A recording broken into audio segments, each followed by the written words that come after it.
Doctor Radhakrishnan அவர் வந்து ஒரு நாள் ஒரு கவர்னர் தந்த ஒரு விருந்துக்கு கலந்து போகிறாரு. அப்படி போகிறப்போ அந்த விருந்தில் கலந்துட்டு இருக்கிறப்போ அங்கேருந்து ஒரு வெள்ளைக்காரன் வந்துட்டு ரொம்ப தலைக்கணத்தோடு, நாங்கள்லாம் ஒரே நிறத்தை இருக்கிறவங்க, வெள்ளை நிறம், நீங்கள் இந்தியாக்காரங்களில் பல வித நிறங்களில் நீங்கள் இருக்கிறீங்க, இதுலேருந்தே தெரியலையா நாங்கள்லாம் ரொம்ப உயர்ந்தவங்க அப்படின்னு சொல்லி போட்டு ரொம்ப கர்வத்தோடு சொல்கிறேன். அப்போது இதை கேட்டு டாக்டர் ராதாகிருஷ்ணன் வந்து அதை ரொம்ப சிம்பிளாக சொல்கிறாரு.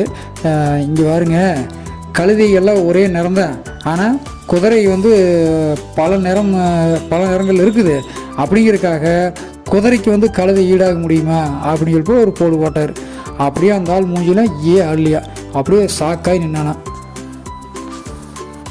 இந்த சம்பத்து மூலிமா நம்ம தெரிஞ்சுக்க வேண்டிய விஷயம், மற்றவர்களை அவமானப்படுத்த நினச்சா கடைசியில் நாம் தான் அவமானப்பட்டு நிற்கணும் அப்படிங்கிற நல்லா புரிஞ்சுக்கணும். கதையாட்ட உள்ளங்களுக்கு மிக்க நன்றி.